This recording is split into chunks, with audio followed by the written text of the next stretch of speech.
Bihar news में स्वागत है आपका दोस्तों। मैं हूं फिर दोस्त गनी और आप देख रहे हैं केडीवी लाइव।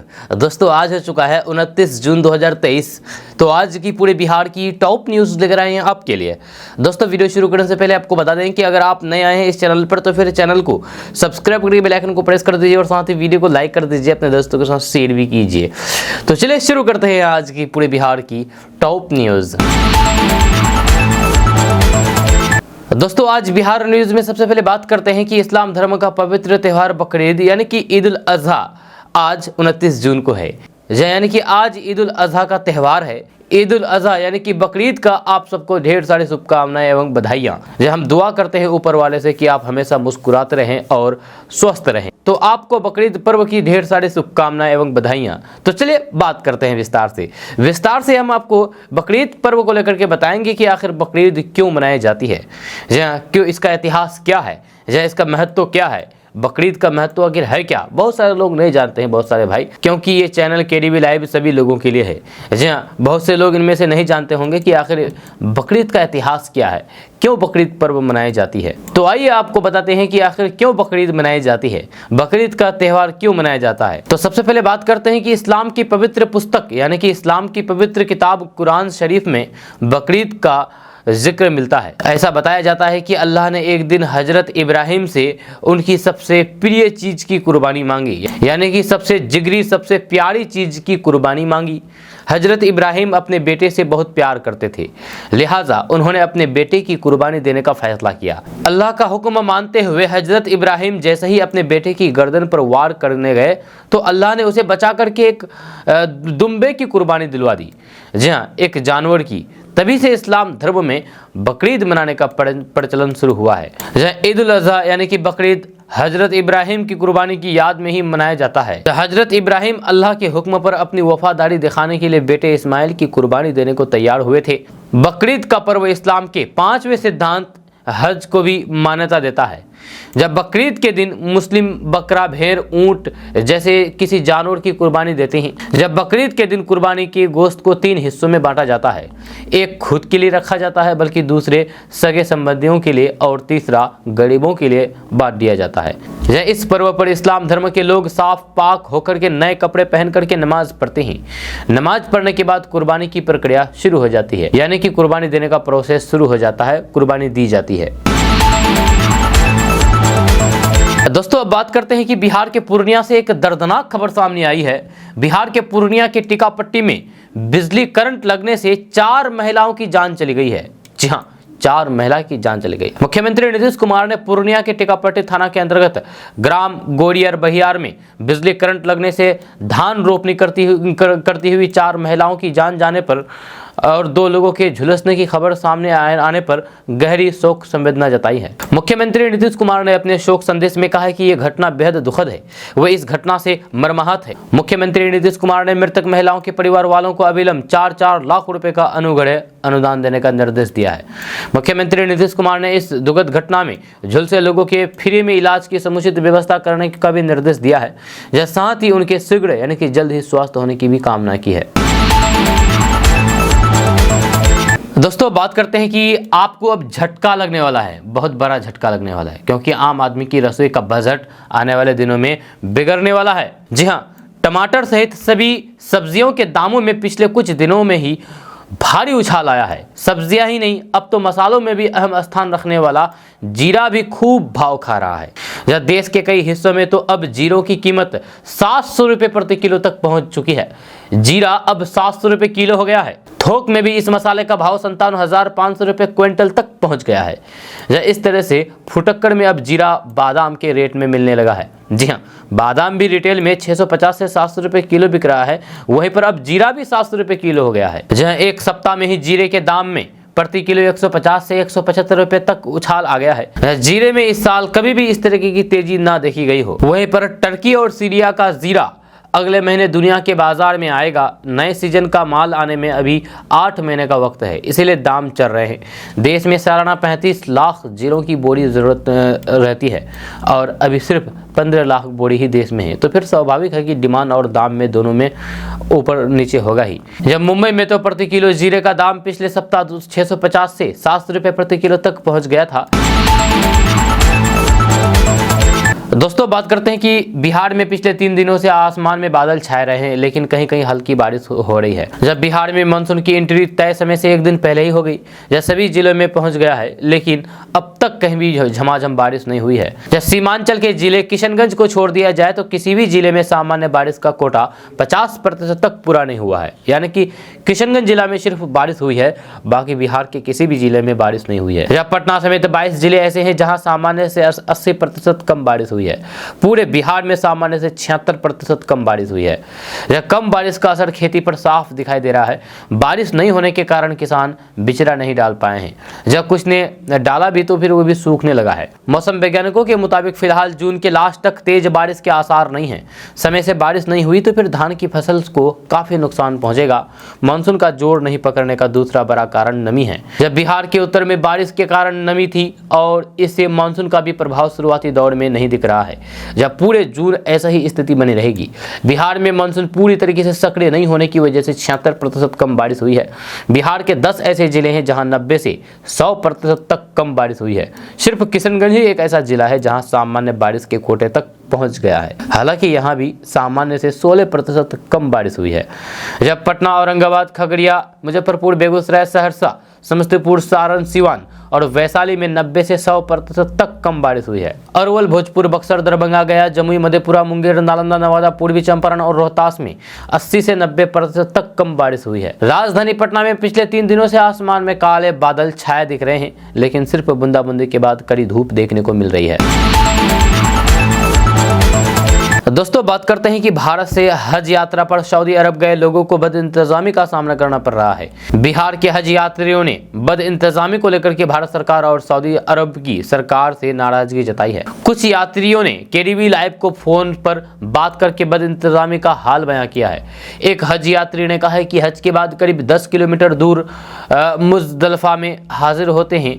सूर्यास्त के बाद मुजदलफा जाया जाता है, यानी कि सूर्य डूबने के बाद मुजदलफा जाया जाता है। यहाँ कोई भी इंतजाम नहीं है। लोग कैसे जाएंगे, ना बस है ना ही कोई बताने वाला है, या किसी तरीके की कोई भी सुविधा नहीं है, या उनको रास्ता बताने वाला भी कोई नहीं है। भारी संख्या में लोग बड़े परेशान हैं। आपको बता दें कि परसों यानी कि 27 जून को हज का सबसे अहम दिन था। परसों 9वीं जिलहज्जा था और इस दिन जो मुसलमान मैदान अराफात में हाजिर रहा वही हाजी कहलाएगा। कोई मुसलमान तब तक हाजी नहीं पाता जब तक वह 9वीं जिलहज्जा को मैदान अराफात में जमा ना हो पाए। 9वीं जिलहज्जा को हाजी शाम को सूरज डूबने के बाद मुजदलफा के लिए रवाना होते हैं, जहां पूरी दिन गुजरना होता है। अराफात से मुजदलफा की दूरी 8 से 10 किलोमीटर है। दोस्तों बात करते हैं कि आपकी थाली से अब दाल के कटोरे फिर से महंगाई की भेंट चढ़ने वाली हैं। या रोटी के साथ दाल खाना आपके लिए आफत होने वाला है, क्योंकि अरहर दाल के दाम में एक बार फिर से 200 रुपये प्रति किलो के पार जा पहुंचा है। जहां ऑनलाइन फूड ग्रोसरी प्लेटफॉर्म पर दालों की कीमतों में जोरदार उछाल देखने को मिल रहा है। सरकार के तमाम दावे और फिर कोशिशों के बावजूद अरहर दाल की कीमतों में तेज आग लगी हुई है। ऑनलाइन ग्रोसरी स्टोर पर यानी कि ऑनलाइन किराना दुकान पर अरहर दाल की कीमतों पर नजर डालें तो फिर आज बिग बास्केट पर 1 किलो ब्रांडेड अरहर दाल की कीमत 219 रुपये प्रति किलो पर जहां पहुंचा है। 500 ग्राम के अरहर दाल का पैकेट 102 रुपये 90 पैसे मिल रहा है। एक दूसरे ऑनलाइन ग्रोसरी शॉप ग्राफर्स पर ब्रांडेड अरहर दाल 192 रुपये प्रति किलो में मिल रहा है। पिछले 4 से 5 दिनों में अरहर दाल के दामों में ये तेज उछाल देखने को मिला है। दोस्तों बात करते हैं कि प्रधानमंत्री नरेंद्र मोदी ने मध्य प्रदेश की राजधानी भोपाल में भारतीय जनता पार्टी के बूथ लेवल कार्यकर्ताओं को संबोधित किया। इसी दौरान प्रधानमंत्री नरेंद्र मोदी ने मुसलमानों को लेकर के बात की। जो भाजपा मुसलमानों के खिलाफ तरह तरह के साजिश रच रहे थे, आज वही भाजपा मुसलमानों को एकजुट करने की कोशिश कर रहे हैं, मुसलमानों की वोट लेने की कोशिश कर रहे हैं, मुसलमानों की बातें कर रहे हैं। प्रधानमंत्री नरेंद्र मोदी ने भी मुसलमानों को लेकर के कई सारे बातें की है, खास करके पसमानंदा मुसलमानों के बारे में। पीएम मोदी ने कहा है कि अगर हम मुसलमान भाई बहनों की तरफ देखते हैं, पसमानंदा मुसलमानों को वोट बैंक की राजनीति करने वालों ने जीना मुश्किल करके रखा हुआ है, उनको तबाह करके रखा हुआ है। उन्होंने कहा है कि उनके ही धर्म के एक वर्ग ने पसमानंदा मुसलमानों का इतना शोषण किया है, लेकिन इसकी देश में कभी चर्चा नहीं हुई है, उनकी आवाज़ सुनने को भी कोई तैयार नहीं है। पीएम मोदी ने कहा है कि जो पसमानंदा मुसलमान हैं उन्हें आज भी बराबरी का दर्जा नहीं मिला है। उन्होंने मोची, भटियारा, जोगी, मदारी, जुलाहा, लंबाई, तेजा, लहरी, हलदार जैसे पसमानंदा जातियों का जिक्र करते हुए कहा है कि इनके साथ इतना भेदभाव हुआ है जिसका नुकसान उनकी कई पीढ़ियों को भुगतना पड़ा। प्रधानमंत्री नरेंद्र मोदी ने कहा है कि बीजेपी सरकार ने उन्हें भी पक्का घर, मुफ्त स्वास्थ्य सुविधाएं दे रही है, जहां हम उनके पास भी विश्वास के साथ जाएंगे और उनके भ्रम दूर करेंगे। प्रधानमंत्री नरेंद्र मोदी ने यूनिफॉर्म सिविल कोड यानी कि यूसीसी और 3 तलाक का भी जिक्र किया है। उन्होंने विपक्ष पर यूसीसी यानी कि यूनिफॉर्म सिविल कोड को लेकर के भ्रम फैलाने का आरोप लगाया है और कहा है कि हम उनका हर भ्रम दूर करने की कोशिश करेंगे। पीएम मोदी ने इस साल की शुरुआत में बीजेपी राष्ट्रीय कार्यकारिणी की बैठक के बाद भी मुसलमानों को लेकर के गलत बयानबाजी न करने की नसीहत दी थी। उन्होंने बीजेपी कार्यकर्ताओं को यह संदेश भी दिया था कि सबसे संपर्क बनाएं, चाहे कोई वोट दे या ना दे। इससे पहले गुजरात का मुख्यमंत्री रहते हुए भी पीएम मोदी ने पसमानंदा मुसलमानों को बीजेपी के साथ जोड़ने पर फोकस दिया था। अब सवाल उठ रहा है कि आखिर पसमानंदा मुसलमान कौन है? जी हाँ, जिसके बारे में पीएम मोदी बार बार बात कर रहे हैं कि पसमानंदा मुसलमानों को के साथ ठगा गया है, तो आखिर वह है कौन पसमानंदा मुसलमान? तो बात करते हैं कि मुसलमानों में पसमानंदा मुस्लिम समाज और आर्थिक के साथ ही राजनीतिक और शैक्षणिक रूप से भी काफी पिछड़े हुए हैं। देश में मुसलमानों की कुल आबादी में करीब 85% पसमानंदा है, जबकि 15% उच्च जाति के मुसलमानों की आबादी है। दलित और बैकवर्ड मुस्लिम पसमानंदा वर्ग में आते हैं। गौरतलब है कि मुस्लिम समुदाय में भी हिंदुओं की ही तरह जाति व्यवस्था है। पसमानंदा मूल रूप से फारसी का शब्द है, जिसका मतलब होता है वे लोग जो सामाजिक आर्थिक रूप से पिछड़े हैं। अगड़ी मुस्लिम जातियां सामाजिक और आर्थिक रूप से मजबूत हैं। जब राजनीति की बात करें तो फिर इस क्षेत्र में भी इन्हें अगड़ी मुस्लिम जातियों का वर्चस्व रहा है, जहाँ पसमानंदा समाज हमेशा हाशिए पर ही रहा है और यही वजह है कि पीएम मोदी बार बार पसमानंदा मुसलमानों की बात कर रहे हैं। बीजेपी को लगता है कि मुसलमानों में बहुसंख्यक पसमानंदा उपेक्षित रहा है और इसे कल्याणकारी सरकारी योजनाओं का लाभ देकर के आसानी से करीब लाया जा सकता है। अब आप सोच रहे होंगे कि पसमानंदा मुस्लिम में कौन कौन सी जातियाँ आती है, तो इसमें कई जातियाँ हैं, जिसमें रईन, जुलाहे, अंसारी, धुनिया, मंसूरी, कस्साब, कुरैशी, फ़कीर, अलवी, नाई, सलमानी, मेहतर, हलालखोर, ग्वाला, घोसी, धोबी, गद्दी, लोहार, बड़ई, सैफी, मनिहार, सिद्दीकी, दर्जी, इदरीसी, वन गुज्जर, गुर्जर, बंजारा, मेवाती, गद्दी, मलिक, गाड़े, जाट, अलवी जैसी जातियां आती है। जब पसमानंदा मुस्लिम भी तमाम जातियों में बटा हुआ है और इन्हीं को बीजेपी के साथ जोड़ने पर पीएम मोदी बार बार जोर दे रहे हैं। दोस्तों, बात करते हैं कि आज ईद उल अज़हा है, यानी कि बकरीद का त्यौहार है आज, जिसके लिए मुसलमान पूरी तरीके से तैयार हैं और आज त्यौहार मना रहा है, जहां इसके लिए जबरदस्त रौनक देखी जा रही है। लेकिन इन सब के बीच खास बात यह है कि आज के दिन कई राज्यों में बैंक बंद रहेंगे, इसलिए अगर आपको बैंक में कोई काम है तो फिर आज आप काम नहीं कर पाएंगे। हालांकि बैंक जरूर बंद रहेंगे, लेकिन ऑनलाइन ट्रांजैक्शन और फिर एटीएम चलते रहेंगे। केवल मैनुअली प्रक्रिया अवकाश वाले दिन नहीं हो पाएंगी, जैसे कि चेक से जुड़ा हुआ, खाते से जुड़ा हुआ काम नहीं हो पाएगा। हालांकि इसके यानी कि बकरीद के अगले दिन जरूर बैंक खुल जाएंगे, यानी कि कल, और सारी सर्विस पहले की तरह फिर काम करने लग जाएगी। आपको बता दें कि बकरीद को कुर्बानी का पर्व कहते हैं। इसे अरबी भाषा में ईद कुर्बा के नाम से संबोधित किया जाता है। अरबी में बकर का अर्थ है बड़ा जानवर जो ज़िबह किया जाता है, और ईद कुर्बा का मतलब है कुर्बानी की भावना। इस दिन पैगंबर हजरत खुदा का कहने पर अपने बेटे की कुर्बानी देने जा रहे थे, जैसे कि आपको पहले बताया गया है कि लेकिन खुदा ने खुश होकर के उनके बेटे को जीवन दान दिया। इसी वजह से ये पर्व कुर्बानी का दिन बन गया है। दोस्तों, बात करते हैं कि बिहार में मानसून की पहली बारिश का असर सीधा सब्जियों के दामों पर पड़ा है। सीमांचल सहित बिहार के ज्यादातर शहरों में सब्जियों के दामों ने अचानक आसमान छू लिया है। बारिश के बाद से टमाटर के दाम में 80 से 100 रुपए प्रति किलो तक पहुंच गए हैं, तो फिर लौकी 50 रुपए किलो बिक रही है, जब भिंडी 80 रुपए किलो बिक रही है। जब 20 दिन पहले जो सब्जियों के दाम आधे से भी कम थे, वही बताया जा रहा है कि बारिश के बाद खेतों में सब्जी की फसल के खराब होने से अचानक दामों में वृद्धि हुई है। जब मानसून ही हरी सब्जियों ने महंगाई की तरफ रुख कर दिया है। जहां हिमाचल में भारी बारिश के चलते टमाटर महंगाई में लाल हो गया है, वहीं मेरठ में हिमाचल का ये टमाटर धूप में 80 से 90 रुपए प्रति किलो बिक रहा है, जबकि फुटक्कर में 120 से 125 रुपए किलो बेचा जा रहा है। जहां आपको बता दें कि मार्च, अप्रैल और फिर मई महीने में स्थानीय टमाटर का थोक भाव 2 से 5 रुपए किलो बिक रहा था। हरी सब्जियों में महंगाई सिर्फ टमाटर में ही नहीं है, बल्कि लौकी, करेला, भिंडी, बैगन, परिमल आदि सभी सब्जियां महंगाई की आग में जलनी शुरू हो गई है। लगातार बारिश से सब्जियों को बचाने में समस्या आती है, सब्जियां जल्दी खराब होने लगती है। बरसात के बाद सब्जी महंगी तो हर साल होती है, लेकिन लोकल की लौकी, टमाटर, खीरा, तोरी, धनिया, पुदीना इतनी महंगाई नहीं होती थी। इस बार खेत में खराब हो जाने से ये हालात बने हुए हैं।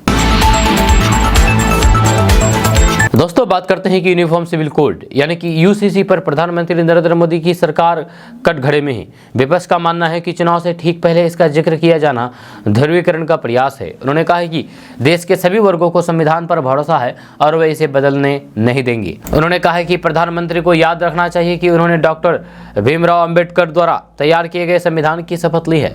जब पीएम मोदी ने कहा है कि समान नागरिक संहिता के नाम पर देश के लोगों को भड़काने का काम हो रहा है। सत्ताधारी डीएमके ने कहा है कि हम यूनिफॉर्म सिविल कोड नहीं चाहते हैं, क्योंकि संविधान ने हर धर्म को सुरक्षा दी है। जब डीएमके नेता टीकेएस ने पीएम मोदी के बयान के बारे में पूछे जाने पर कहा कि समान नागरिक संहिता सबसे पहले हिंदू धर्म में लाई जानी चाहिए।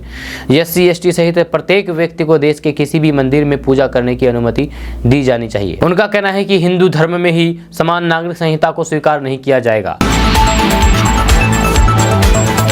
दोस्तों, बात करते हैं कि राजद के प्रदेश अध्यक्ष जगदानंद सिंह ने भाजपा पर जमकर के हमला बोला है। उन्होंने कहा है कि राजद सुप्रीमो लालू प्रसाद यादव ने कभी दंगाइयों और उन्मादी के सामने घुटने नहीं टेके हैं।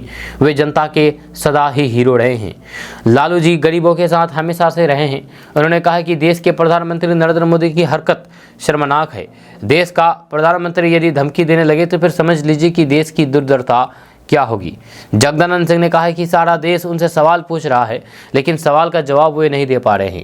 अडानी और अंबानी अरबपतियों की गुलामी करने वाले इस श्रेष्ठ भारत के गलत प्रधानमंत्री का इस तरीके का हरकत शर्मनाक है। देश को बचाने के लिए देश की जनता तैयार है। बीजेपी वाले अंग्रेजों का दलाल है। प्रधानमंत्री नरेंद्र मोदी घोटालेबाज है, लाखों घोटाले और व्यापारियों का रक्षक है। इन्हें देश कभी भी माफ नहीं करेगी।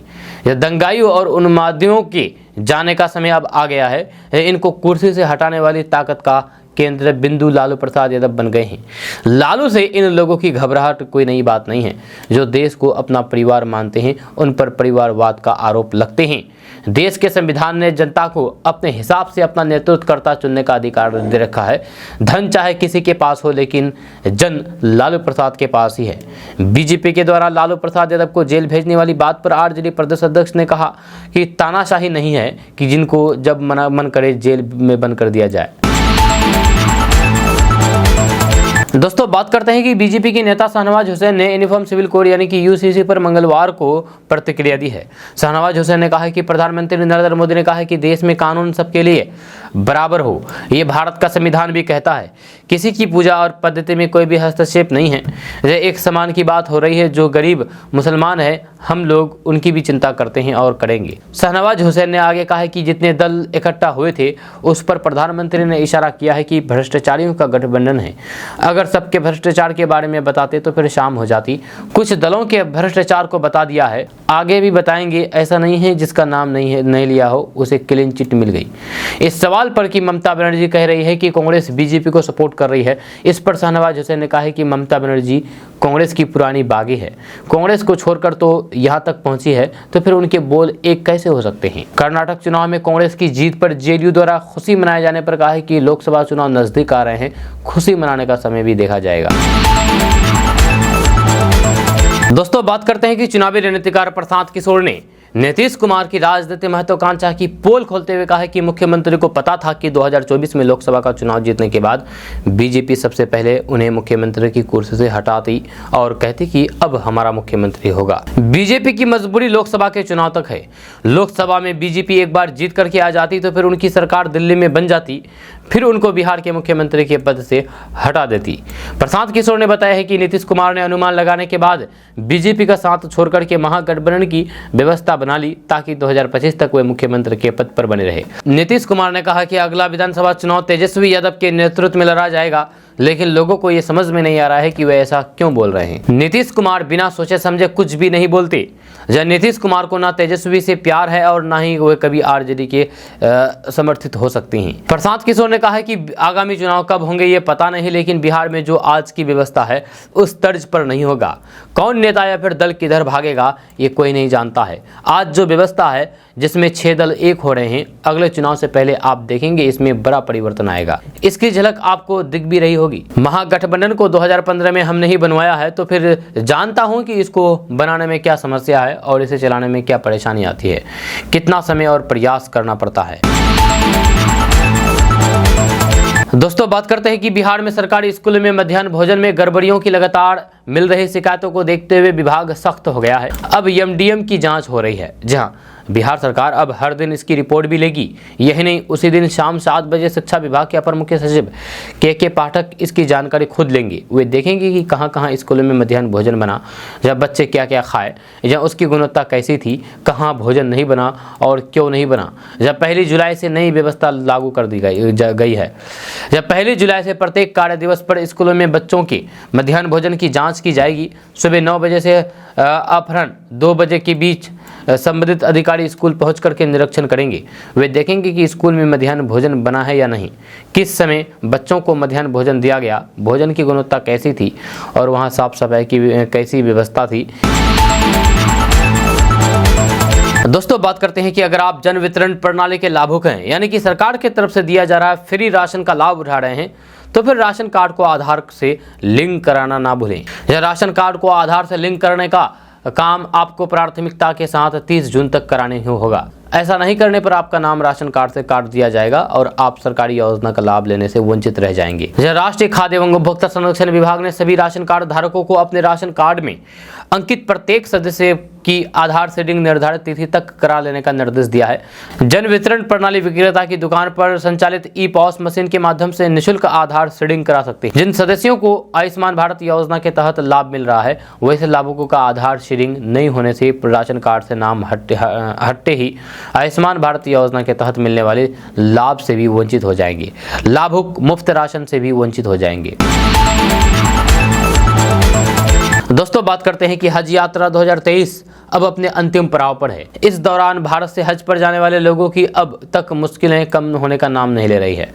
अब हज के अंतिम चरण के दौरान मीना और अराफात में खाने पीने से लेकर के बुनियादी सुविधाओं के अभाव का भी उनको सामना करना पड़ रहा है। हाजियों ने वहां भारतीय अधिकारियों से इसकी शिकायत की है और विरोध भी जताया है। हज यात्रा के शुरू में ही सऊदी अरब के 2 शहरों मदीना मुनव्वरा और मक्का शरीफ में भारतीय हज यात्रियों को ठहरने के लिए जिन भवनों का चयन किया गया था, वे काफ़ी दयनीय स्थिति में हैं। साफ सफाई की कमी थी। इसके अलावा भी कई तरह की अव्यवस्थाओं की शिकायत हज यात्रियों की थी। हज के अंतिम पड़ाव में अब मीना और अराफात में यात्रियों को खाने पीने, एयर कंडीशन की खराबी, टॉयलेट ब्लॉक की कमी का सामना करना पड़ रहा है। खेमों की कमी की वजह से लोगों को चिलचिलाते धूप में रहने पर मजबूर होना पड़ा है। अफरा तफरी और अव्यवस्थाओं की शिकायत के बावजूद इसका समाधान नहीं निकाला जा रहा है। मीना और मक्का में हज कमेटी के दफ्तर का हज यात्रियों के जरिए घेराव किए जाने की खबरें भी सामने आई है। गौरतलब है कि राष्ट्रीय अल्पसंख्यक आयोग के अध्यक्ष इकबाल सिंह लालपुरा ने पंजाब के हज यात्रियों को होने वाली परेशानियों का मामला सरकार के समक्ष उठाया था, जब वर्ल्ड पीस हरामन के चेयरमैन और फिर दिल्ली हज कमेटी के पूर्व सदस्य शकील सैफी ने भी भारतीय हज यात्रियों को यात्रा के दौरान होने वाली तमाम परेशानियों का जिक्र करते हुए प्रधानमंत्री नरेंद्र मोदी, विदेश मंत्री एस जयशंकर और फिर केंद्रीय अल्पसंख्यक कार्य मंत्री स्मृति ईरानी को पत्र लिखकर के समाधान करने की मांग की थी। हज कमेटी ऑफ इंडिया के पूर्व सदस्य हाफिज नौशाद आजमी का कहना है कि भारत से जाने वाले हज यात्रियों को होने वाली परेशानियों का पहले से ही अंदाजा लगाया जा रहा था, क्योंकि 4 महीने की देरी से हज यात्रा की घोषणा की गई। आनंद फानन में सारी तैयारियां की गई। 1,39,000 यात्रियों के ठहरने, खाने पीने और फिर आने जाने की व्यवस्था करना आसान काम नहीं था। हम सारे मसले पर नजर रख रहे हैं। हज यात्रा की समाप्ति के बाद इस पर गौर करेंगे और जरूरत पड़ी तो फिर अदालत का दरवाजा भी खटखटाएंगे। दोस्तों बात करते हैं कि कांग्रेस ने आरोप लगाया है कि बुनियादी मुद्दों से ध्यान भटकाने के लिए प्रधानमंत्री नरेंद्र मोदी ने समान नागरिक संहिता यानी कि यूनिफॉर्म सिविल कोड का मामला उठाया है। वे बेरोजगारी, गरीबी, महंगाई सहित मणिपुर हिंसा के मुद्दों पर कोई भी बात नहीं करते हैं। कांग्रेस के वरिष्ठ नेता केसी वेणुगोपाल ने मंगलवार को मीडिया से बातचीत करते हुए कहा कि मणिपुर जल रहा है और देश के प्रधानमंत्री नरेंद्र मोदी एक बार भी शांति की अपील तक नहीं की है, जबकि वहां बीते 60 दिनों से हालात गंभीर है। वेणुगोपाल ने कहा कि बुनियादी मुद्दों से ध्यान भटकाने के लिए प्रधानमंत्री नरेंद्र मोदी ने समान नागरिक संहिता की बात की है। आपको बता दें कि प्रधानमंत्री नरेंद्र मोदी ने कल भोपाल में एक कार्यक्रम को संबोधित करते हुए कहा कि जिस तरीके से एक घर दो कानून से नहीं चल पाएगा, ठीक उसी तरीके से एक देश में दो कानून नहीं हो सकता। दोस्तों बात करते हैं कि कर्नाटक विधानसभा चुनाव में मिली सफलता के बाद उत्साहित कांग्रेस पार्टी तेलंगाना विधानसभा चुनाव की तैयारियों में जुट गई है। इसी क्रम में मंगलवार को कांग्रेस मुख्यालय में पार्टी अध्यक्ष मल्लिकार्जुन खड़गे के नेतृत्व में एक बैठक आयोजित की गई। जब बैठक में पार्टी नेता राहुल गांधी और केसी वेणुगोपाल सहित पार्टी के कई नेता मौजूद रहे। आपको बता दूं कि इसी वर्ष अंत में तेलंगाना में विधानसभा चुनाव होना है। चुनाव से पहले नेताओं का एक दल से दूसरे दल में आना जाना शुरू हो गया। जब सोमवार को कई पार्टियों ने कांग्रेस नेताओं की सदस्यता ली। ये सभी नेता कांग्रेस मुख्यालय पहुंचे और फिर पार्टी अध्यक्ष मल्लिकार्जुन खड़गे और पार्टी नेता राहुल गांधी की मौजूदगी में कांग्रेस की सदस्यता ली।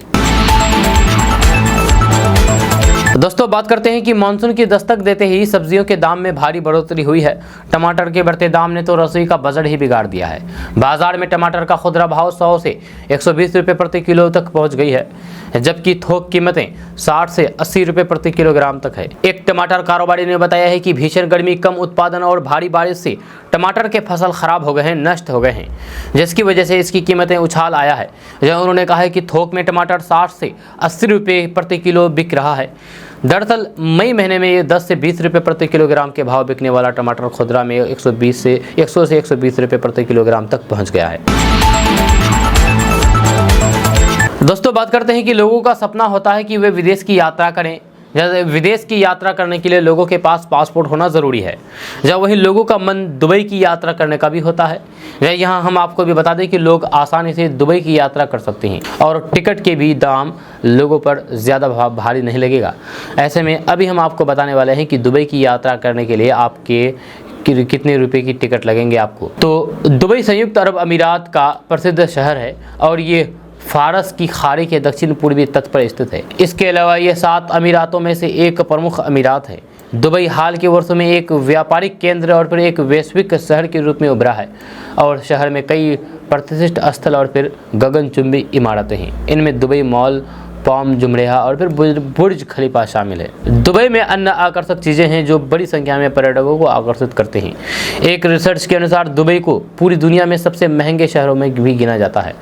वहीं संयुक्त अरब अमीरात के इस अद्भुत शहर में अपनी छुट्टियों का आनंद भी लोग ले सकते हैं। वहीं अगर दुबई की टिकट की बात करें तो ज़्यादा महंगी नहीं है। दिल्ली से दुबई जाने के लिए फ़्लाइट टिकट अगर बुक करनी है तो फिर एक तरफ यात्रा करने के लिए करीब 10,000 रुपये में टिकट बन जाएगा। वहीं दुबई से वापस आने के लिए भी करीब 10,000 रुपये में टिकट बन जाएगी। ऐसे में दिल्ली से दुबई जाने और फिर दुबई से दिल्ली वापस आने के लिए लोगों को करीब प्रति व्यक्ति 20,000 रुपये टिकट के खर्च करने होंगे। ऐसे में लोग सस्ते में आने जाने का खर्च निकाल सकते हैं। तो ऐसे में अगर आप भी दुबई जाने का प्लान बना रहे हैं तो फिर आप आराम से दुबई आ सकते हैं और जा सकते हैं, क्योंकि टिकट बहुत कम है। दोस्तों बात करते हैं कि बिहार में राज्य सरकार द्वारा लगातार बागवानी खेती को बढ़ावा दिया जा रहा है। इसके तहत आम के बाग लगाने वाले किसानों को मुफ्त में पौधा दिया जा रहा है।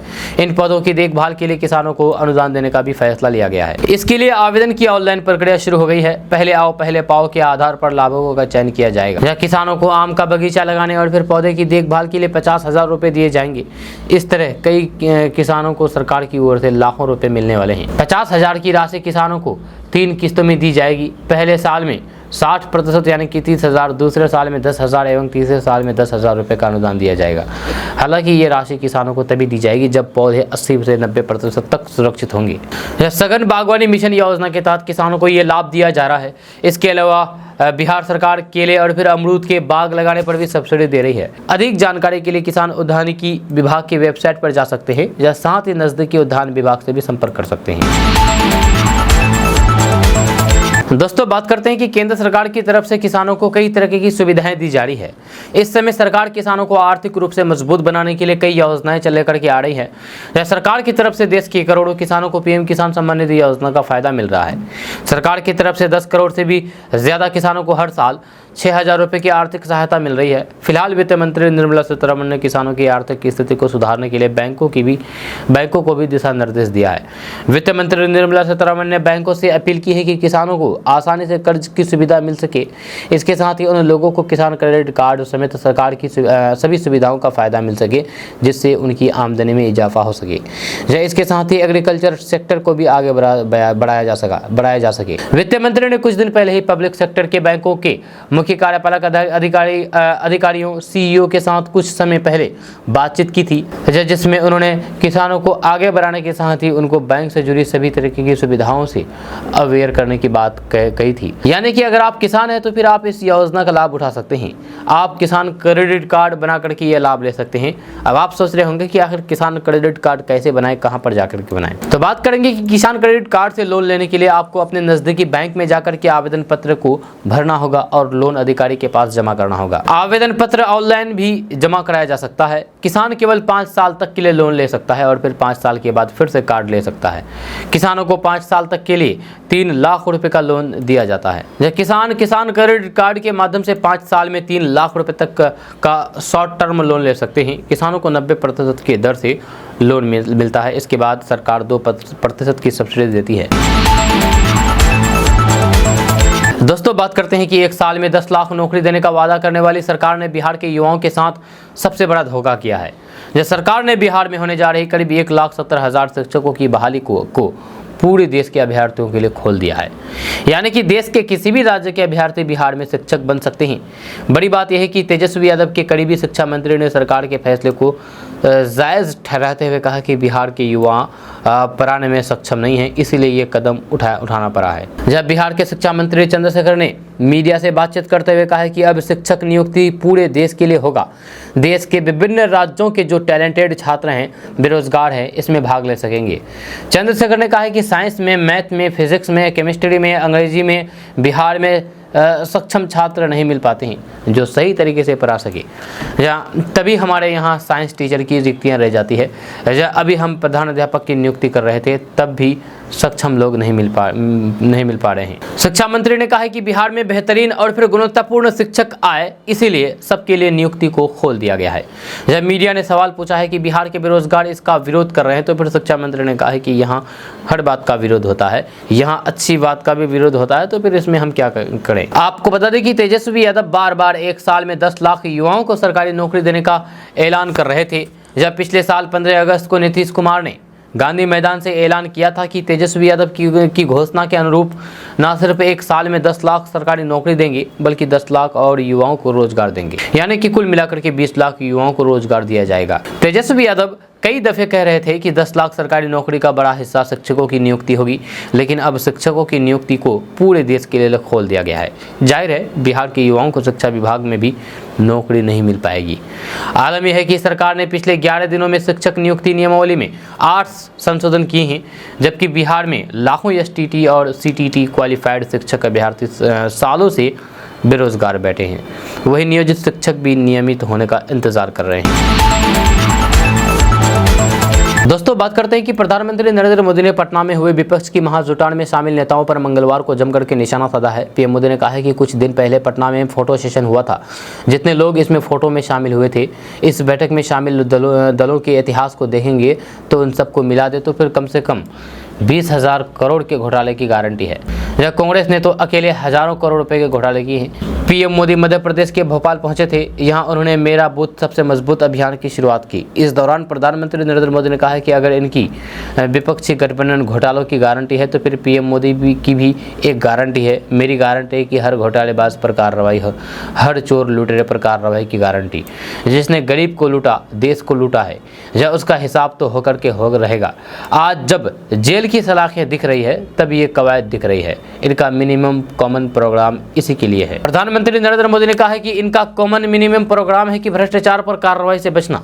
भाजपा कार्यकर्ता इसे जन जन तक पहुंचाएंगे, तब लोग देखेंगे उनका असली चेहरा, उनकी असली मंशा क्या है। 20 करोड़ के भ्रष्टाचार की गारंटी है। पीएम मोदी ने बैठक में शामिल दलों का नाम लेकर के उन पर निशाना साधा है। पीएम मोदी ने इन दलों पर लगे घोटाले के आरोपों का भी जिक्र किया है। प्रधानमंत्री नरेंद्र मोदी ने कहा है कि कांग्रेस के घोटाले अकेले ही लाखों करोड़ों के हैं। 1,86,000 करोड़ का कोयला घोटाला, 1,000 76 करोड़ का 2G घोटाला, 70,000 करोड़ का कॉमनवेल्थ घोटाला, मनरेगा हेलीकॉप्टर से सबमरीन तक कांग्रेस के घोटाला ही घोटाला है। ऐसा कोई क्षेत्र नहीं है जो कांग्रेस के घोटाले का शिकार ना हो।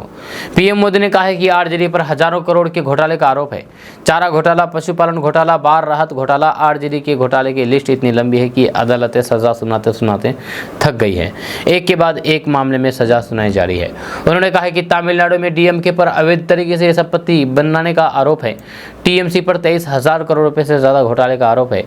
या रोज वैली घोटाला, शारदा घोटाला, शिक्षक भर्ती घोटाला, गौ तस्करी, कोयला घोटाला, बंगाल के लोग ये घोटाले कभी भी नहीं भुला सकते। पीएम मोदी ने कहा कि एनसीपी की बात करें तो उस पर 70,000 करोड़ के घोटाले का आरोप है। जब कोऑपरेटिव बैंक घोटाला, सिंचाई घोटाला, अवैध खनन घोटाला, इनकी लिस्ट भी बहुत लंबी है। पीएम मोदी ने कहा है कि इन पार्टियों के घोटाले का मीटर कभी डाउन ही नहीं होता है। मैं तो कहूँगा कि बीजेपी के किसी कार्यकर्ता को कोशिश करनी चाहिए कि इन पार्टियों का घोटाला मीटर बना दीजिए।